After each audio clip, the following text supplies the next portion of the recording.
बातचीत करने के लिए मौजूद है कांग्रेस की प्रवक्ता रागिनी नाइक जी। मैम, अगर हम आम आदमी पार्टी की बात करें तो इस वक्त लगातार उनकी आबकारी नीति को लेकर कई तरह के सवाल उठ रहे हैं। आप लोगों ने भी सवाल उठाए कि वो लोग कई तरह के लोगों को बचाने की कोशिश कर रहे हैं। देखिए, सबसे पहले तो मनीष सिसोदिया को खुद अरविंद केजरीवाल बचाने की कोशिश कर रहे हैं। क्यों कर रहे हैं? क्या तार सीधे केजरीवाल जी के साथ ही जुड़े हैं? इसका खुलासा तो होना ही चाहिए।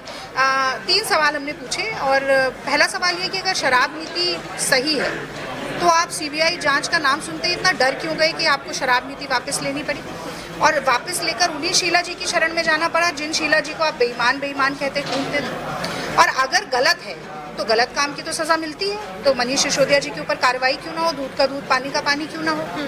दूसरा सवाल ये है कि अगर कोई खरीद फरोख्त कर रहा है भारतीय जनता पार्टी की तरफ से, अगर 62 विधायकों वाले दल को भी तोड़ने की, 70 विधायक दिल्ली में होते हैं, 62 आम आदमी पार्टी के पास है, इतने बड़े दल को तोड़ने की कोशिश हो रही है और एकनाथ शिंदे बनाने की कोशिश हो रही है मनीष सिसोदिया जी को, तो उन्हें तो खुद ही पहले आकर ये बताना चाहिए कि कौन व्यक्ति है, उसका फ़ोन नंबर क्या है। कहते हैं आज हम भूमिका बनाएंगे, कल प्रेस वार्ता करेंगे, परसों हम ऑडियो क्लिप रिलीज़ करेंगे। ये क्या मजाक हो रहा है? अगर आपके पास नाम है, अगर आपके पास फ़ोन नंबर है, सार्वजनिक करिए और बताइए देश की जनता को कि लोकतांत्रिक मूल्यों का हनन कौन कर रहा है भारतीय जनता पार्टी की तरफ से।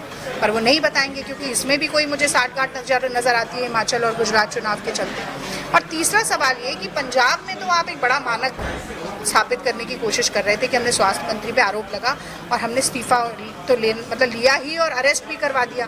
हालांकि तब संगरूर में चुनाव था, वो उसकी भी लिए वोट चाहिए थे। पर यहाँ पर सीबीआई की एफआईआर हो जाती है, 144 करोड़ के घोटाले की रिपोर्ट मुख्य सचिव बना देते हैं, कांग्रेस पार्टी हाहाकार कर रही है, उसके बावजूद आप इस्तीफा लेना तो दूर, आप कहते हैं कि भ्रष्टाचारी को भारत रत्न दे दो। सत्येंद्र जैन तो जेल में पड़े हैं, यादाश्त भी चली गई है उनकी, उसके बाद भी स्वास्थ्य मंत्री कोई और नहीं है दिल्ली का। कौन चला रहा है स्वास्थ्य मंत्रालय? और एक ऐसा मुख्यमंत्री जिसने दिल्ली की कोई जिम्मेदारी नहीं ली, जिसके पास कोई पोर्टफोलियो नहीं है, वो मुख्यमंत्री क्या जवाब देगा? कल तो वो एलजी ने खुद उनसे कहा कि आप अफसरों के हवाले से फाइल क्यों भेजते हैं, आप खुद जिम्मेदारी लेकर साइन करके फाइल क्यों नहीं भेजते? तो दिल्ली की जिम्मेदारी तो संभाल नहीं पा रहे, देश की राजनीति में पैर पसारने जा रहे हैं। तो ऐसे व्यक्ति की झूठ का, फरेब का, बेईमानी का, गोरख धंधे का भांडा फूटना बहुत ज़्यादा जरूरी है। जी, एक आखिरी सवाल आपसे लेना चाहूँगी। आप पार्टी का ये कहना है कि दिल्ली मॉडल में हम हेल्थ और एजुकेशन बहुत अच्छा कर रहे हैं, इसीलिए बाकी पार्टियों को ये बात रास लिया। मैं तो ये पूछना चाहती हूँ मनीष सिसोदिया जी से कि उनके दोनों बच्चे दिल्ली के किस सरकारी स्कूल में पढ़ रहे हैं, मुझे बता दीजिए। दिल्ली के एक टॉप नॉच, नाम नहीं लूंगी, पर दिल्ली के एक टॉप नॉच प्राइवेट स्कूल में अपने बच्चों को पढ़ाने वाले शिक्षा मंत्री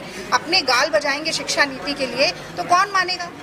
आम आदमी पार्टी के कितने नेताओं के बच्चे सरकारी स्कूल में पढ़ रहे हैं, ये लिस्ट जारी करिए, तब दिल्ली की जनता ये मानेगी कि सरकारी स्कूलों को आपने प्राइवेट स्कूलों के बराबर बना दिया है। दिल्ली में 10वीं और 12वीं के बोर्ड में पास परसेंटेज कम हो रही है, ड्रॉप आउट रेट बढ़ रही है, और आप कह रहे हैं शिक्षा नीति। आपने लीपापोती कर दी है कमरों की, मैं मानती हूँ।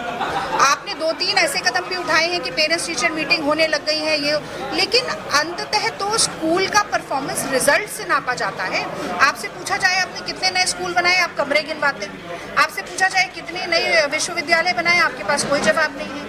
हॉस्पिटल्स की तो संख्या आपने देख ही ली थी, 24 घंटे की वेटिंग लाइन थी कोरोना के समय पर, मरघट पे भी और अस्पताल पे।